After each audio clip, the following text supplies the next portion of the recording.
We back. Welcome to a new episode of Hub Philosophy, man. 2021 edition. 2021. Yes, sir. And Happy New Year. I know we're a couple weeks in, but Happy New Year. And we're glad to see y'all. You know, we got our first guest ever. Special guest. Sure. You know, a Cali native, Pitt University grad, HBCU man, and a member of the greatest fraternity ever in the world. Makes up our fraternity. I would like to introduce Steve Smith. For sure, appreciate it. Yes, sir. So, you know, tell us a little bit about yourself, Steve. Well, me, I'm from California, San Francisco to be exact. Grew up in the Bay Area. Okay. I was real big into sports growing up. Played basketball. Right. Then I went away to college, Fisk University, and then from there I played college basketball. Pledged that greatest fraternity, and then I moved to Grand Rapids to pursue education, like working in the education field. Right. And it's my 10th year. Here, out here. Yep, my 10th year in education at GRPS. Right.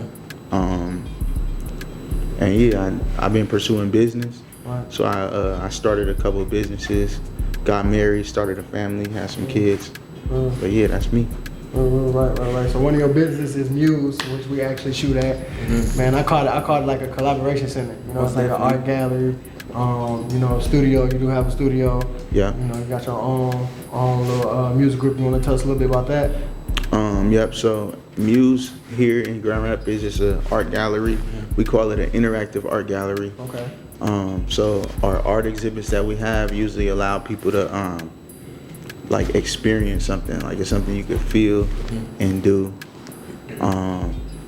But we also got a nonprofit. So when you was talking about the music, that's like we got something called the Collective. Okay. Yeah. And that's like 7 kids, and we started off like fighting gun violence. So we put a studio in the back, and they just make dope music, and then we give them opportunities, and we trying to help them get on and trying to help them.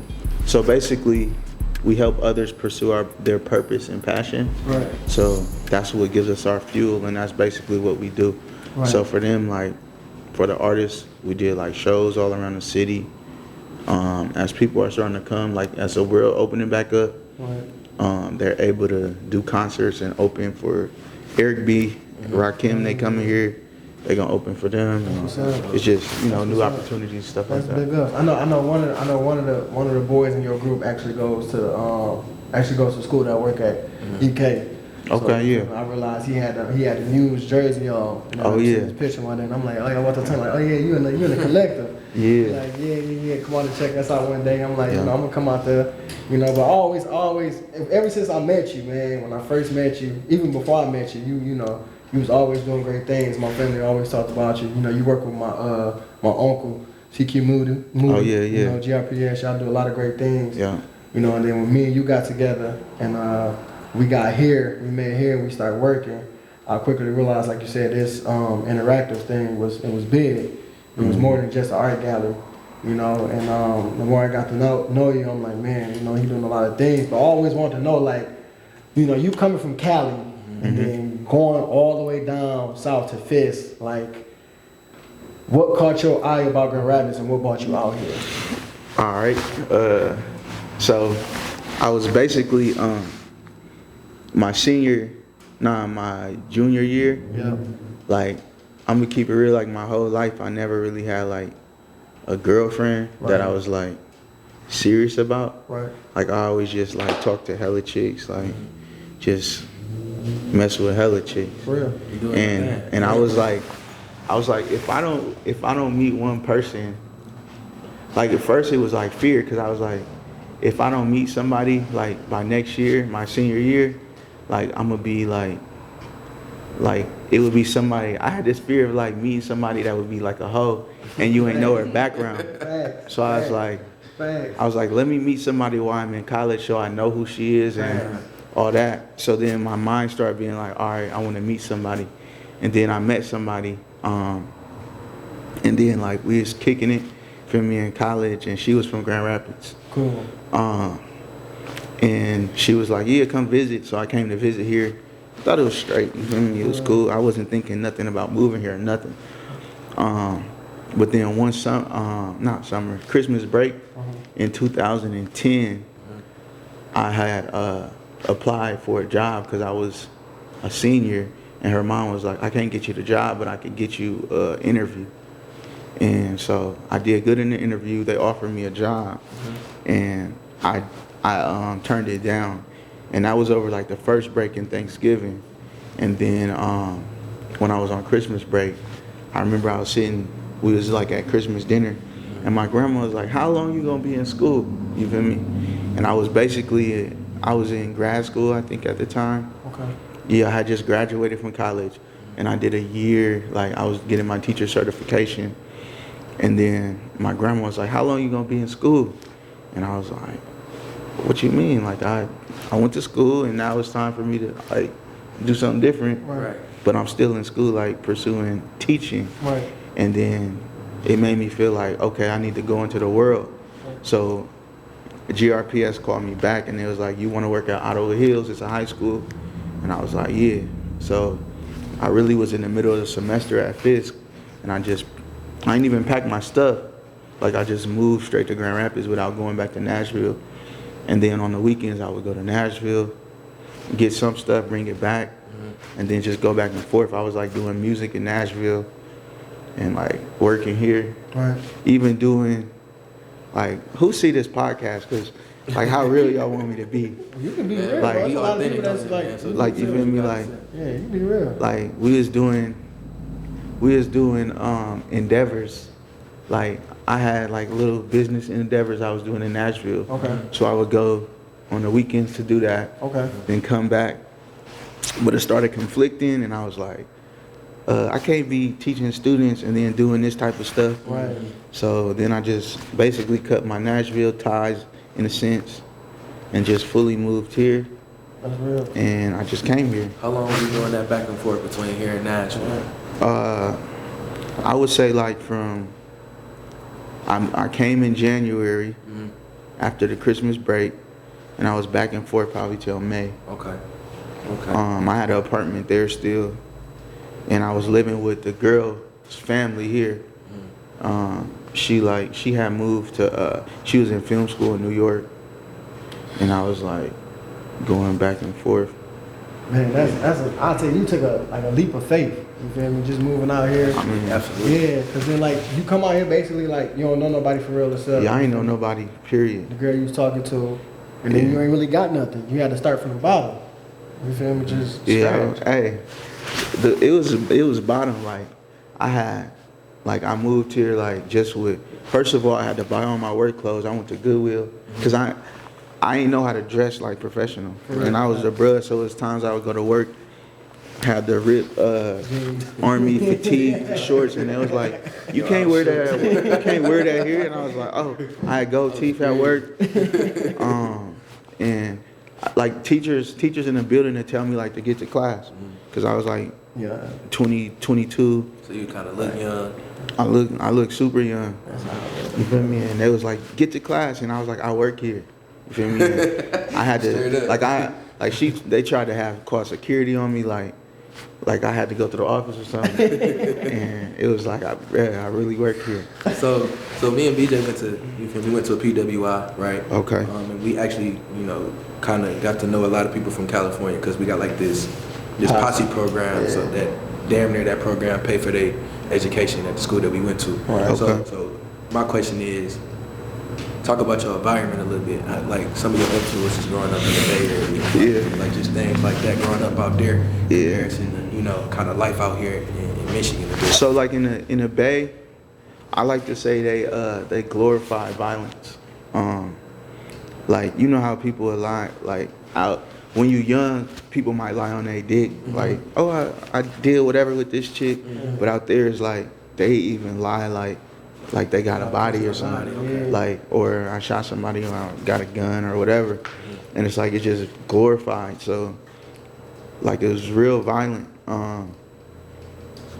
It affected me, like in terms of losing. Like I lost two brothers. First was college my sophomore year, My older brother got killed in Richmond, California. And then the junior year, my little brother got killed, like in my dorm room, like in Nashville. So, and it was just that mentality that you take with you. You feel me? Like, so, you know, he was coming, pumping, doing what he do, and things ain't turned out good. Right. So like, cause I know like an individual, like me and Marcus, we lost a brother too before we turned 21 to the streets. And I know a lot of people, you know this too, you can relate, like a lot of black males, you know, when they go through things like that, it makes it easy for them to jump in the streets, you feel me? Like, you know, I gotta get back, I gotta do what I gotta do. But like you took a turn, so. Nah, for me, it was different. Right. I'm like, bro, I gotta go. Like, I can't. So already, I was never really hood. Like, I grew up in the hood, but like, I wasn't like. You knew who you was. You know, yeah. Nah, I didn't know who I was. Okay. Like, I realized later that I wasn't. Like, I could say it now, but back then, I guns, shootouts, things like that involved with. But it's like, it was times that I realized it wasn't me who I was. Like, slying for the last time, like, before my older brother got killed, you feel me? The way it went down, and after the conversation I had with the people I was with, they was like my youngins, like 16, I'm like maybe 19, 20. And then it was like, bro, if we ain't doing headshots, I'm like, y'all are crazy. I was like, bruh, I was like, this ain't for me. I'm straight, narrow path to school. And then when they got killed, for me it was like, all right, let me figure out like what was in their minds, like why did we do this? And I it's like that's why I'm in the schools, because like that's what I'm fighting. Like them, you know, I was in school for psychology, so it's like I'm learning about nihilistic tendencies and living on the edge due to hopelessness. So I fight hopelessness. So that's why I create this place. You know what I mean? So bring hope for the younger generations, as well as my peers, as well as people older. Right, I like that. It's kind of the same for me. I think all of us, you know, just trying to change our community one step at a time. Now, I know while me and you talked about it, like you had a lot of side hustles going on. I know one side hustle that you really was into was photography, and you started that before you left Fisk. That's how I met Steve. Yeah, photography, and then you brought that here, of course, with the art gallery. So speak about that. Like, you know, what was that like? Yeah, it's all right. So I took the class at Fisk just as in high school. I took the little darkroom class where you do the photography. It wasn't nothing big. Then in college, I took the class. I liked it more than any of the classes I took, and I ended up taking it every semester, like climbing up like from 101 all the way up. And then my senior year, like I went back just to like help and help students and stuff. But it wasn't nothing huge. We was doing music, so the first year I moved here, there was this look with cameras that they started switching to DSLRs to do music videos. So I bought one for music videos for music, and somebody had me do a photo shoot, wrote me a check, and I was like, you feel me? I was like, that's what's up. Like shooting our own music videos, putting them on YouTube, ain't necessarily getting us a check. You feel me?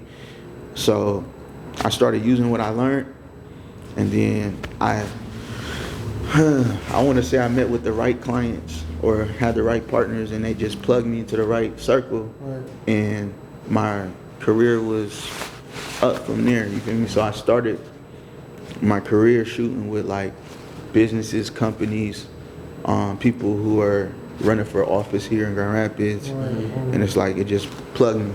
So that's why I do a lot of like mentorship with younger photographers and like try to plug them into the same circles so that they can have a lucrative career.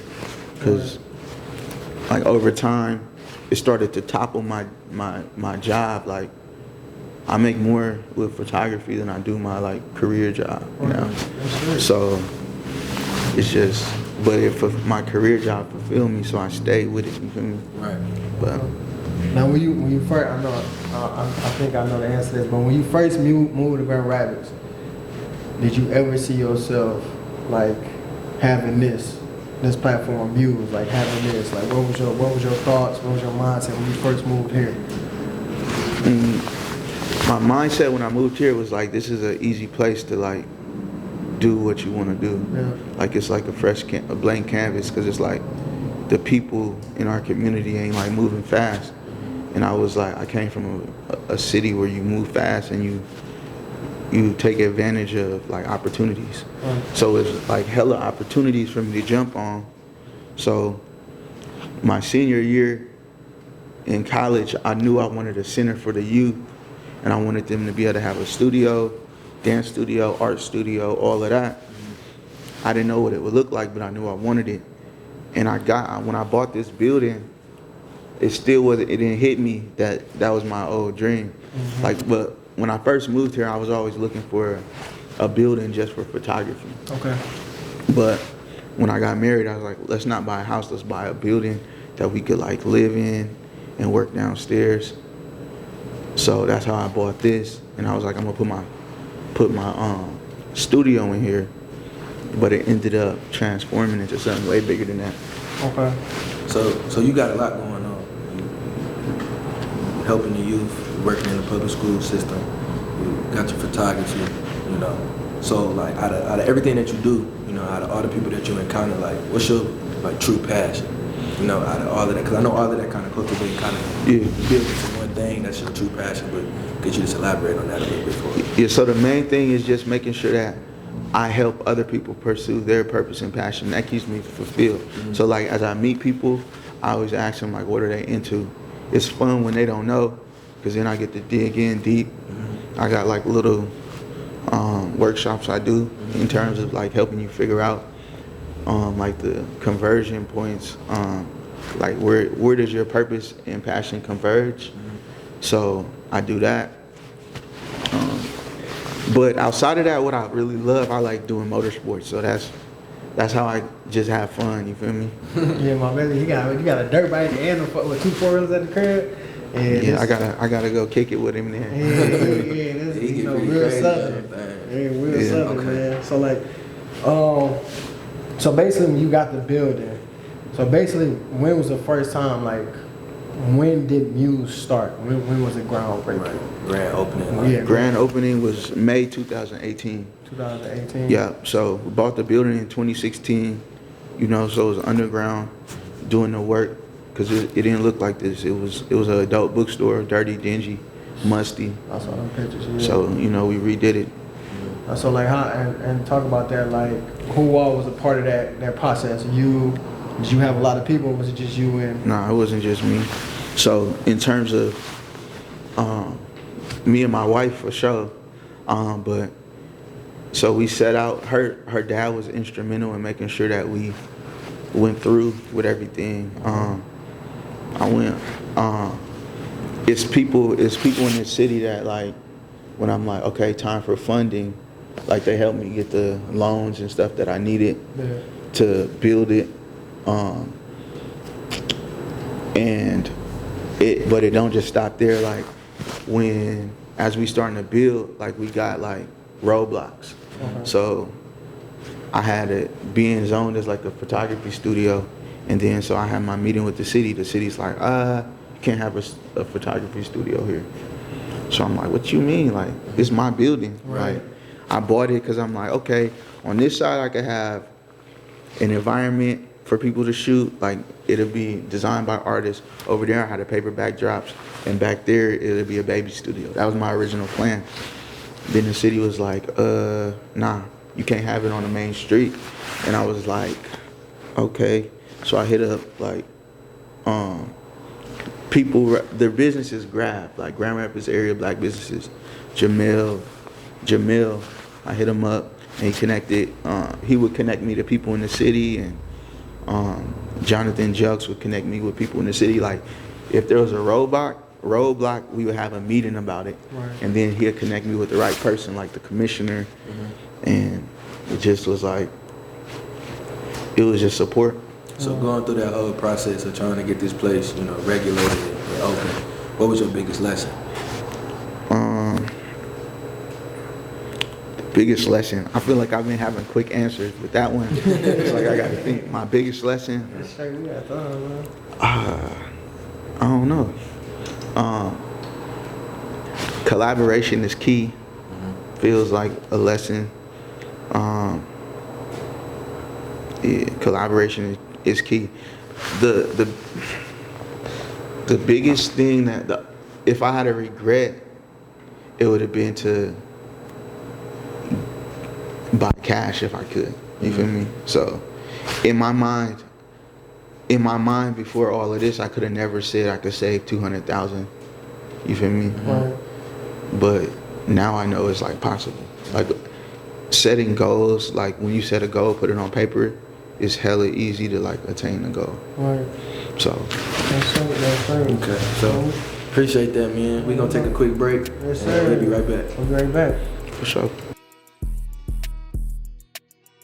All right, welcome back, man. Welcome back from the break. Hope y'all got y'all refreshments. Took a little bathroom break. Did what you need to do. Now, Steve, before we left, you was talking about, I think Pitt asked you a question about your obstacles, and you talked about that. Now, my question is for you. During those obstacles, like what kept you rooted and kept you having faith in what you want to do? Because I know, like me starting this, my faith kind of wavered. Like, you feel me? Am I doing it right? Like, you feel me? Should I keep going? Whatnot. Well.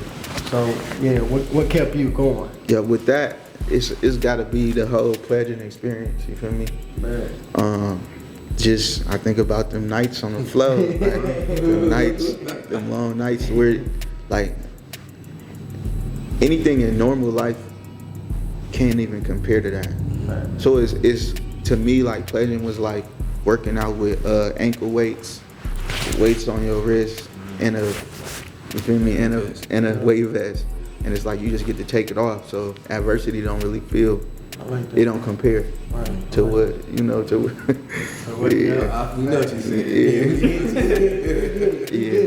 We get it. But yeah, so I guess I attack goals. You feel me? Like that. The only thing that'll stop me is like people really close to me thinking it's a dumb idea. Mm-hmm. So a lot of people be like, it don't matter if people tell you it ain't like a good idea.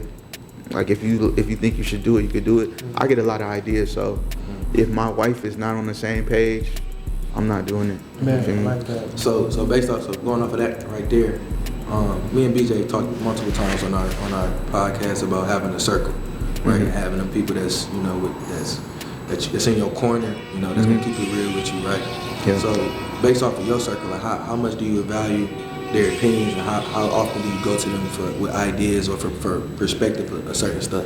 Yeah. So my particular circle is comprised of praying people, but then also some people that's not, super adamant about prayer. So I got a few different pockets of people that I could, get their opinion.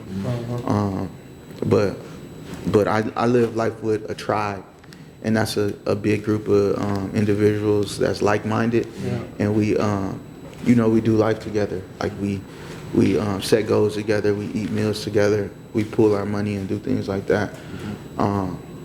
And we come together as a group. We pray about decisions, and I think that's really important. Right.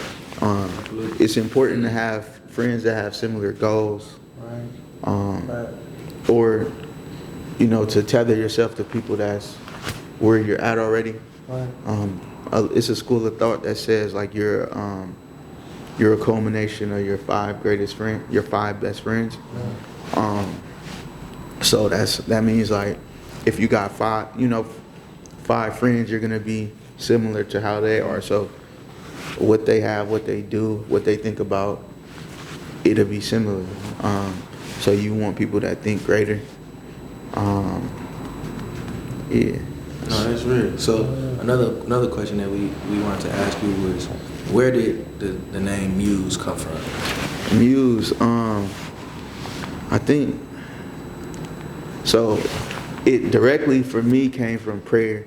Like we took a class called Spring GR. Mm-hmm. I definitely advise if you have a business to take that class, because it just helps you develop your business, and then it connects you to the business market here and other entrepreneurs, and it just connects you well and prepares you well. Right. But we was thinking of our name, And then I prayed about it, and usually I get the idea, and then I tell my wife, you feel me? And then she was like, yeah, that's it. But I heard the word muse first in a movie. I can't remember.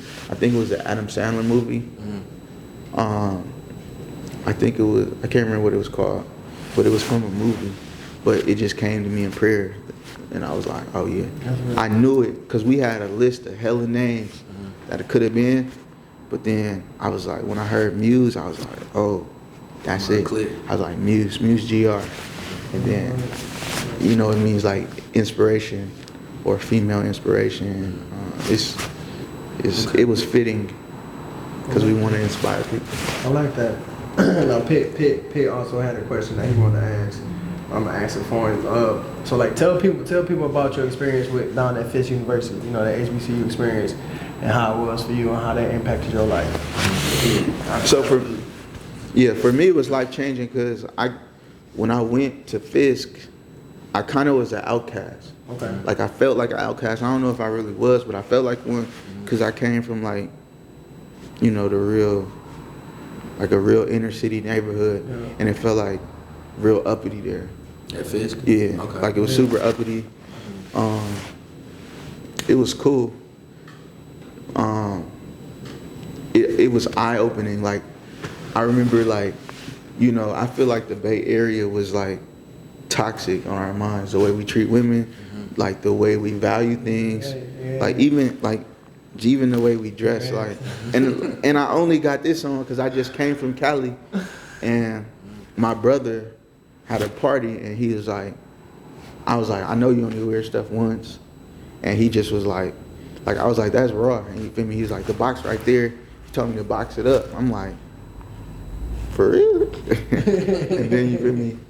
Of course, I looked it up, like, how much did this nigga just spend on this? $1,700, and I'm like, so I was buying him some, it was his birthday, you feel me? I was buying him a drink, and he was like, I was like, what you drink? And he was like, I only drink 42. And I was like, bet. I was like, let me get the 42. She rung it up. It was 156. I was like, bro, what is you on? And then, but then it made me think. I seen them like on Instagram, and they had like 15 bottles from the club though. So it was like $700 a bottle, and I'm like, bro, why do y'all? I said, why do y'all have so much money? Or why do y'all spend so much money? No, I said, why do y'all have so much money? But in my head, I was like, why do y'all spend so much money? Because I could have the same amount, but I'm not gonna, my priority is gonna be different. Right. You feel me? Like, could I buy this? Of course I could buy this, but it's like, I wouldn't spend $1,700. And it's like, our mentality is like, on stuff that you can see. Like, it's like they was like, my sisters, like they teased, like this, even this outfit that he had on, right? He had on this, a Gucci shirt, Gucci hat, Gucci shoes, all brand new, and then some jeans that was just mall jeans. My sister gonna say to me, she's like, I wouldn't have worn with those jeans. That messed up the outfit. I'm like, this man just spent $6,000 on that whole outfit. You talking about the jeans? And she gonna say he should have wore some whatever. I don't even know. Like a mirror.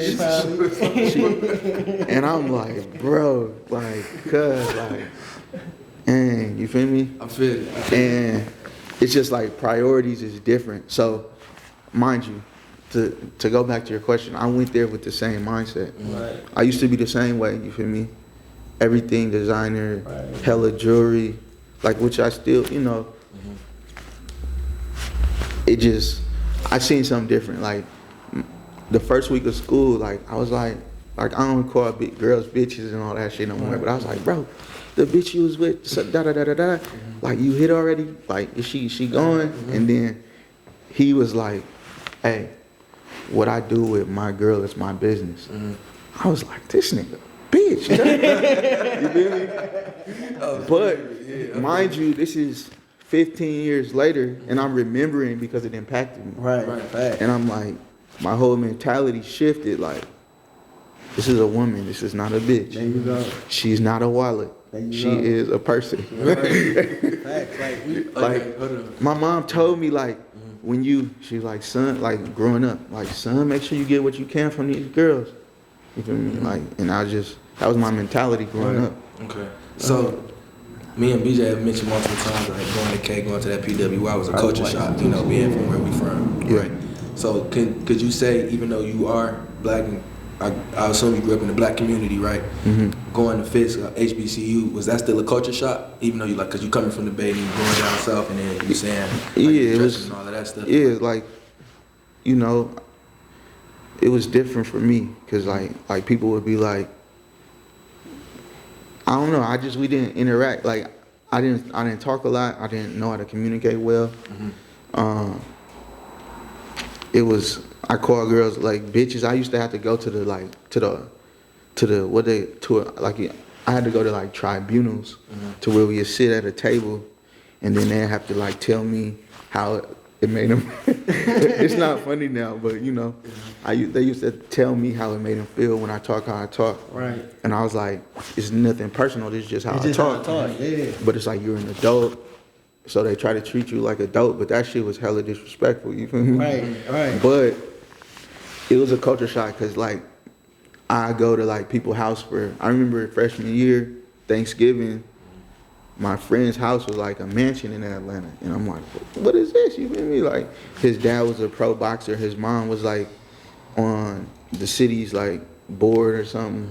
And it's like everybody was like upper echelon. And it was a culture shock. But it was really exposure to show me like what you could, it just showed me something new, a new perspective. Absolutely. That's you know, we can relate, like, cause going to that private white institution, like we were around a lot of white, you know, students from suburban areas. So like, you know, seeing them pull up in BMWs, Mercedes-Benz, you know, we on fresh and on campus. It's like, damn, like, you feel me? Like, that's what you driving at 17, 18? Like, I was happy to see that with black people. Yeah. Like it was black people that was like that. Facts. But go ahead. I just found some new information this week just on social media that like gave me a different perspective. I'm like we love like the history of like Fist, Morehouse, all that. Yeah. But it's like, is it really good? Good history. Like, is it good? Like, I don't think it was good. Like, it became good, but something that was started bad, can it really become good? I don't know, because it's like the names of our colleges are like white men. You feel me? Right. Yep. And it's like, you know, some was like Quakers or whatever, started by Quakers, but then it still was like white elite families that started these colleges. And it's like, they started it like Spelman. Everybody loves Spelman, but it's like, okay, that was started as a school to create maids for white families, like elite white families. And it's like, dang, like these really ain't our schools. Right. I'm not saying they're bad. Of course, I love my school, but it's like, these ain't ours. We didn't create them. Right. White people still created them, and it's like, originally they was made to educate black people after, like, post-slavery on how to come into the world, but still, you know, trying to make you conform. Like they wanted, like my school was made for teachers, like to create black teachers, but they were gonna teach you education that was gonna like basically create a paradigm for people that were post-slavery. That's crazy. But some of us was empowered enough to like use it in a liberating way. Man, that's crazy. That's crazy. I ain't never know that. That's just this week for me. That's a week of Steve life right there, huh? It get deep, but like, but like going back, man, like, cause that whole, like, it's crazy, like us being who we are and then having to make that change. Cause I struggled with the same change when I got to college. Like, you feel me? I had the same dialect, you know, it's just like how we talk. Like, it ain't disrespectful, it's just how we are. And I quickly realized, like, I gotta change. Like, you gotta grow. Yeah, like I gotta grow. Like, my mindset, it was like, it's this and football. Like, I ain't worried about nothing else. Like, this what I come to college for. You feel me? And a lot of people like stop me, like, why do you think the way you do it? Like, why do you act the way you act? Yeah. It's like, oh, it's just my environment. Like, 18 years growing up in that environment, like, you feel me? I'm a product of my environment. You feel what I'm saying? So like, I totally understand, like, you feel me, what you went through, but I'm happy I went through it because you feel me, it changed my mental, you feel me, how I thought, and it allowed me to like move better throughout this society. Yeah. And it's a different, so to me it's like just growing and knowing, and then growing, knowing, like exactly who you are, who you want to be, and really portray it as authentic as possible. So it's like I went through those stages, like automatically growing up in the hood, my friends, they was like, you talk white, you feel me, I talk proper, because y'all probably think like California hella proper. It is, but I'm like proper in Cali, you feel me? Yep. And I used to try to like hide it in a sense and try to talk like more hood, but then it's like, all right, now I'm with black people, and it's like, oh, these are upper echelon. Do I want to talk proper? And it's just like understanding, learning who you are, why you did what you did before, and then making sure that you want to identify with who you say you are, you feel me, and who you believe you are. So like, as I started to like, when I made MUSE, being on the news, I'm like, why am I talking like, hey guys, how you doing? Welcome to MUSE. I'm like, bruh, I want to talk how I talk regular. Like, I can't just be out here smiling, happy Negro. Like, I'm happy. It's cool to smile. But you want to be you. But I don't want to feel like I'm smiling for the man. Like, There you go. Yeah. you feel me? So I had to like, it was multiple times. Like, since we opened, I probably did like 10, 15 interviews on the news. And like the first one was like hella cheesy. Then someone was like, okay, this one too hood. And it's like, you're trying to find a balance shit. Because it's like, you don't want to portray like, I don't want to lose, I don't know. It's just, No, I feel it. bro, you just got to be yourself. But it's like, we also, growing up how we grew up, got to learn who we are. For real. You feel me? Because everybody, people want to be hard, people want to be ladies, man, people want to do whatever. Yeah. But just really, who was you called to be? Like, I try to live by, what problem was you brought to this world to fix? And be that. That's real right there. And I've never really heard nobody say it like that, or put it in that kind of perspective. Why were you here? Like, what problem are you here to solve? So that led me to this question, like, you feel me? At what point in your life did you figure out, your purpose? Like, as far as, you want to help others better themselves. Yeah. So during the self-work, I learned in college after my brothers died that I was going to be helping young people. So I guess right after that, when I started working in the school, like, I guess I started pursuing it, but I wasn't aware of like, what is your purpose? What's your passion? Like, all of that. So I would say, once I started going to church, the church I was going to, the pastor would be talking about that. So I started doing the self-work and figuring out specifically and writing down, what am I called here to do on the earth? You feel me? So that was about 9 years ago. So when you say self-work, is this basically like self-reflection that you're talking about, or like just like a class, or like? I did hella classes through my church, but I can tell you what the work was. The work is identifying toxic traits that's in you. Like, for me, I didn't grow up like valuing honesty. Like, to be like, if I had to lie to get something, I would do it. So I guess overall integrity was the first work, you feel me? Like, being honest and true to who you say you are. Right. To where, it's often said, like, it's said in the Bible, like, what you do with a little, you'll do with a lot. So it's like that's like managing your money. If you got a little bit, when you get a lot, you gotta still be able to manage it. Right. Or if it's $5 that you stealing, it's just like, if you would steal 5, you would steal $1 million. Right. But then it's also like, are you trustworthy? Can people trust you? Right. If you say you're gonna be there at 3, like, y'all said it started at 3 today. So I made sure that I was here by 3, you feel me? Because I said I would be. So prior to all of learning all this, it wasn't even in my mind to like be on time.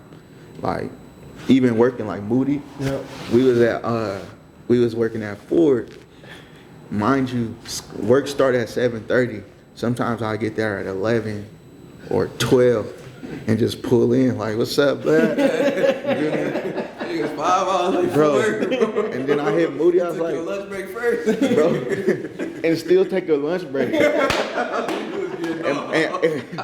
Terrible, but I act like I was there. You feel me? Man, you was there. But I was called out on it though, eventually. But the thing is, as I'm doing it, I'm seeing people like Moody, and I'm like, he'll tell you to this day, I was like, bruh, like, why you be on time all the time? And I was like, how you be on time? And then he explained, like, I got a family, this is important, and da-da-da-da-da. And it's just, you learn different things. So the self-work is being like, all right, I don't accept certain things about me, and I want to change. So, and it don't stop. So I'm on camera, like, don't think I'm like, oh, he got it figured out. Like, nah, I still like, I don't want to drink, and I make strides at not drinking. My wife think I don't drink, and I go drink, and then she's like, why you smell like liquor? I'm like, I drink. And then she mad, but it's like, she's not mad because I drank, but she's mad because I said I wasn't gonna drink, and I'm drinking. So it's just like self-work. That was a long answer. No, that's perfect. Cause like I think I'm at the point in my life where I'm trying to, you feel me, work on them toxic traits that I got. You feel me? Identify those and then work on them. Like that's perfect. And like a lot of people understand, and I try to explain this to like, especially like a lot of women. Like for us black men, like that's an ongoing process. Like us working on ourselves. Like it ain't no overnight thing. You feel me? In general, as human beings, it's not an overnight thing, bro. Like it's an ongoing process. And sometimes you got to do it with God. You feel me? Like it'd be like I'm full married. You feel me? Yeah. And you might see somebody and be like, damn, like she was up, and it's like, Lord, help me. That's the truth, though. Because my wife, you know, she'll be mad because I'm flirtatious. So I'm like, help me not to flirt. I'm finna have to do her photos. You feel me? Let me just be straight in there. You know, and I gotta. It's not like you get down on your knees and pray like, dear God, please help me to whatever. It's in the moment sometimes, like it's an open relationship with God. Absolutely. Shit, fine. Jesus, you know I need you, man. Yeah, I know I need you. Tap Like, in with you real quick. For real. So like my thing is, my next two questions. So I'm gonna start off with the first one. So the first one is, you got MUSE. So like, what's the next step now with MUSE? Like, what do you see? What's the next step? Next step is, so the next step that my family is doing is being able to be here and in Cali. So we here a few months, there a few months. Have some endeavors here, some things going on here. So we got a property there. It's the same as this, living up 5-bedroom upstairs, a little bigger than down here, there. I was just looking at it last week when I was in Cali, trying to figure out what we're gonna do with it. It's a hair salon right now, but it's been empty since March. So like, do we wanna make it look nicer and keep it a hair salon, or do we wanna do MUSE 2.0 or MUSE SF? We just trying to figure it out. But it's my family's business, you feel me? Like, so that's that. Here I'm gonna probably be on some boards down at the city, try to help make some change so we could have a more equitable situation for blacks. I like that. And then you know you got, so then now it's the music group. So like, what's next for that? What's next for the collective? There's one of my friends that was on Instagram yesterday. I seen she was like, she real big in the music industry. So I was like, let me set up a meeting with her and see what she could do. Cause I kind of want to get them going. Like I want to get them going, get them on, some of them. So I'm gonna continue to work with people. They trying to pull more out of me than I prepared for with the music. Cause like, I just planned on doing that program from March until May. It ended up lasting until December, and then we launched a new program. And it just keep going. So I'm letting it grow as it grows. I don't know. So I guess it's probably another tough question. So at the end of the day, man, what do you want your legacy to be? Okay, so as far as leaving property for my kids, definitely that. The plug for the legacy piece financially is I want to get to a place where I can pay my little high amount of insurance, life insurance, to where it's like, okay, $300 a month for a certain amount to leave my kid. So that's one, and that all that take is having enough amount that you're making to put that away a month. Right. You know, so it's the policy I got is normal. It's not M's yet. So that's one. You know, I want both my kids to have good stock portfolios, and then we want to leave our values. Like what do we value as a family?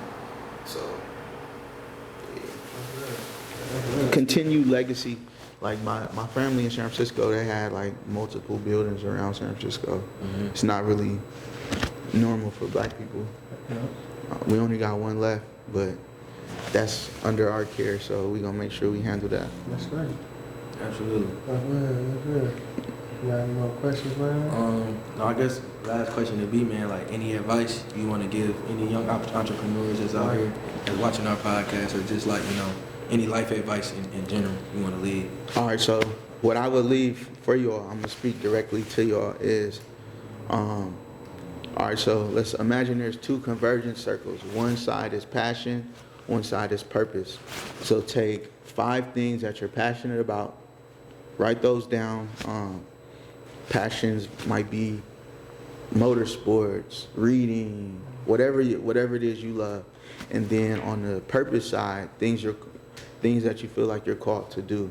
And that's like work with kids, or work with animals, or help people with nutrition. And then in the middle, where those two circles intersect, that's where you write like the things that you can do, like on both sides, like how I do photography as a passion, education as a purpose. So in the middle, I put like photography teacher. Right. So it's like you find those things on the left and the right, and see what type of things are in the middle at the area where they converge, and then that's where you live.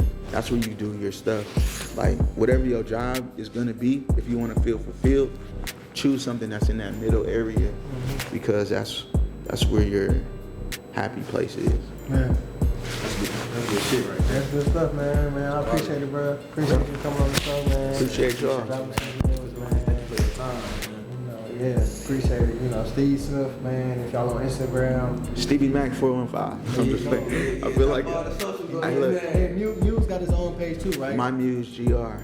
Yeah, man, you know, For sure. follow that for the, you know, the upcoming events. Yeah. You know, all that, man. If you wanna rent it out, it's available for renting.